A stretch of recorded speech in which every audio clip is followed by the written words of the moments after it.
Notre espace d'administration concernant la table articles est désormais opérationnel. Si nous ouvrons le répertoire admin, nous avons donc ce premier fichier qui correspond donc à la gestion, c'est-à-dire l'affichage de toutes les informations placées dans la table article et la gestion de la suppression. Je vous rappelle que nous avions ajouté un lien qui permettait de supprimer un article. Nous avons aussi la seconde page qui concerne donc l'ajout que nous venons de terminer.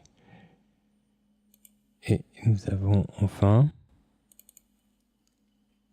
la troisième page concernant la modification. Ces trois pages sont des pages d'administration et il serait donc judicieux de les rendre privatives en ajoutant dans ces pages un contrôle d'accès.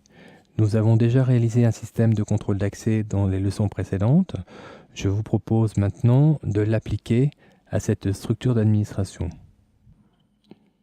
Nous allons pour cela ouvrir la page de login que nous avions réalisée, qui se trouve donc dans le répertoire, dans le chapitre 5. Voilà, la page de login.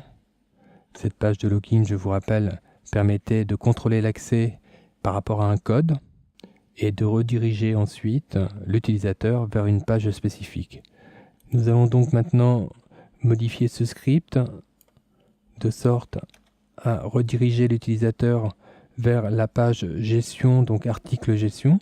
Je vous rappelle que cette page article gestion se trouve dans le répertoire admin. Il faut donc bien le spécifier avant et nommer ensuite la page article gestion .php vers laquelle nous désirons donc rediriger l'utilisateur si son code d'accès est correct. Nous allons enregistrer cette page et la tester maintenant dans un navigateur.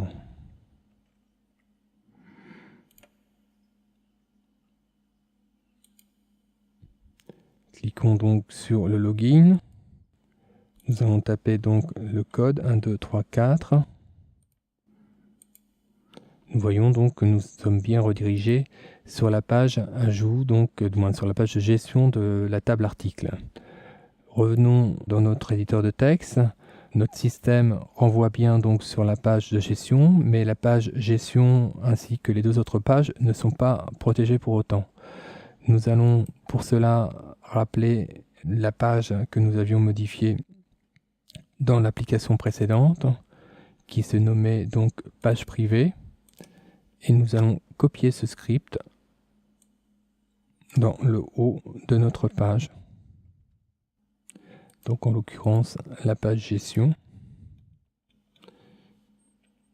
Ici. Donc je vous rappelle que ce script marche avec des sessions. Et donc cette première ligne permet de déclarer la session. Ce test ensuite permet de définir si le code a bien été saisi dans la page précédente. Et dans le cas contraire, il nous renvoyait donc vers login. Nous allons donc devoir modifier le renvoi vers login, puisque le login se trouve donc à un niveau de répertoire en dessous. Nous allons devoir en tenir compte dans le chemin qui mène à login.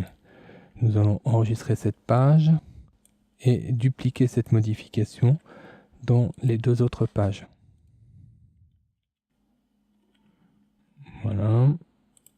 Les trois pages sont maintenant protégées. Je vous propose d'ajouter une fonctionnalité supplémentaire de sorte à pouvoir se déconnecter depuis l'une de ces trois pages. Pour cela, nous allons donc ajouter un lien dans les trois pages. Je propose donc de copier ce lien et de l'ajouter à la suite. Voilà. Nous allons donc renvoyer le lien sur la page de gestion, par exemple, en indiquant en paramètre que nous désirons donc nous déconnecter. Nous allons par exemple créer une variable logout égale OK. Et donc nous allons mettre comme intitulé déconnexion. Voilà. Ce lien va devoir donc être copié dans les trois pages, de la même manière que nous l'avons fait pour le script du haut.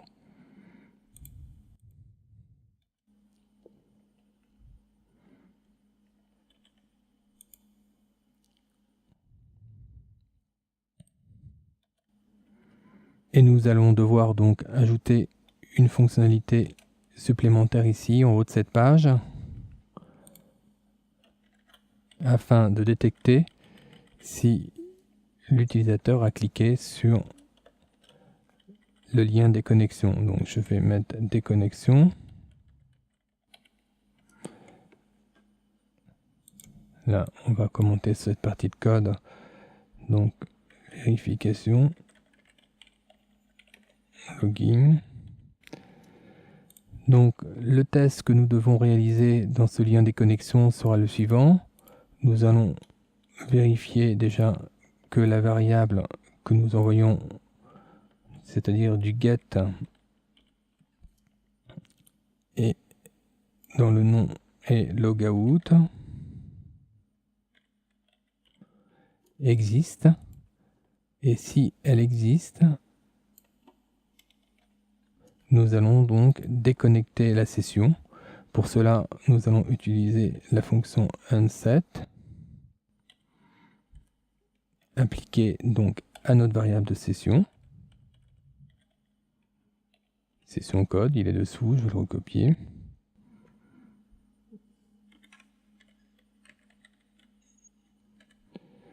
Voilà.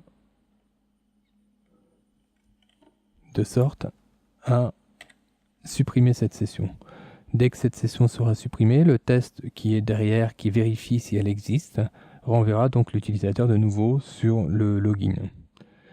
Nous allons maintenant donc tester ce nouveau script dans le navigateur.